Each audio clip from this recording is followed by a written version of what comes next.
I'm an interesting guy. I always hope that no matter how small the original problem is, it's going to grow into bigger and bigger proportions that get completely out of control, and I'll give you a concrete example. Let's say a water main breaks in downtown Los Angeles and it floods an electrical substation, knocking out all the traffic lights and tying up the entire city, and emergency vehicles can't get through. And at the same time, one of those month-long global warming heat waves comes along, but there's no air conditioning, there's no water for sanitation, so cholera, smallpox, and dysentery break out, and thousands of people start dying in the streets. But before they die, parasites eat their brains, and they go completely fucking crazy, and they storm the hospital, but the hospital can't handle all the casualties, so these people rape all the nurses and set the hospital on fire. And the flames drive them even crazier, so they start stabbing social workers and garbage men. And a big wind comes along and the entire city goes up in flames, and the people who are still healthy, they get mad at the sick people and they start crucifying them, nailing them to crosses, trying on their underwear, shit like that. Then everybody smokes crack and PCP, and they march on City Hall where they burn the mayor at the stake, strangle his wife, and take turns sodomizing the statue of Larry Flint. And at this point, it looks like pretty soon things are going to start to get out of control. So everybody panics and tries to leave the city at the same time. And they trample each other to death in the streets by the thousands, and wild dogs eat their corpses. And the wild dogs chase the rest of the people down the highway, and one by one the dogs pick off the old fucks and the slow people because they're in the fast lane where they don't belong. Get the fuck out of the fast lane if you're an old fuck, if you're a slow fuck. Get over on the right. Get over on the right. And the lucky ones, the lucky people who manage to make it all the way outside of town, they discover when they get there that big sparks from the city have lit the suburbs on fire, and the suburbs burn uncontrollably, and thousands of identical homes have identical fires with identical smoke, killing all the identical soccer moms and their identical kids named Jason and Jennifer. And now the fire spreads to the farmlands, and the farmlands burn intensely at 425 degrees, creating millions of baked potatoes. And as the farmlands burn, thousands of barns and farmhouses begin to explode from all the hidden methamphetamine labs. And the meth chemicals run downhill into the rivers and streams where wild animals drink the water and get completely geeked on speed. So bears and wolves, amped up on crank, start roaming the countryside looking for people to eat, even though they're not really hungry.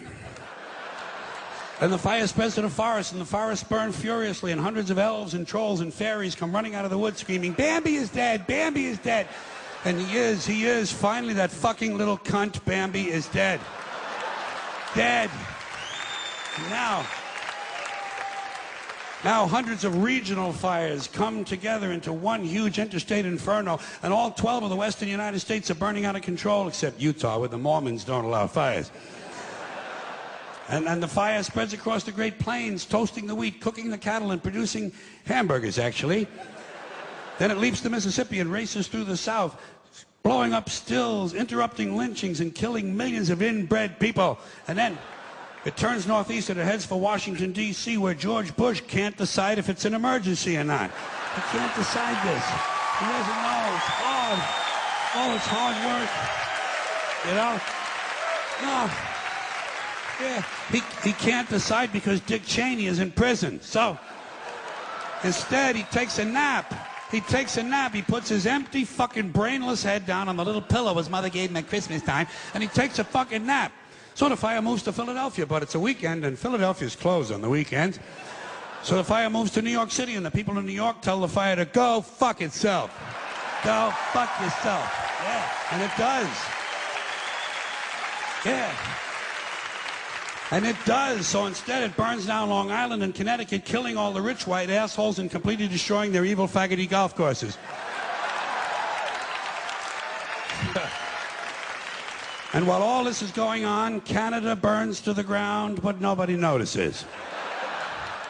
And now the entire North American continent is on fire, producing a huge thermal updraft and creating an incendiary cyclonic macro system that forms a hemispheric megastorm, breaking down the molecular structure of the atmosphere and actually changing the laws of nature. Fire and water combine, burning clouds of flaming rain fall upward, gamma rays and solar winds ignite the ionosphere, creating huge clouds of ionized plasma. Bolts of lightning 20 million miles long begin shooting out of the North Pole, and the sky fills up with green shit. And then suddenly, the entire fabric of space-time splits in two. A huge crack in the universe opens, and all the dead people from the past begin falling through. Babe Ruth, Groucho Marx, Davy Crockett, Tiny Tim, Porky Pig, Hitler, Janis Joplin, Alan Ludden, my Uncle Dave, your Uncle Dave. Everybody's Uncle Dave. An endless stream of dead Uncle Daves falling through the crack. And all the dead Uncle Daves gather around a heavenly kitchen table. They light up cigarettes and they begin to talk.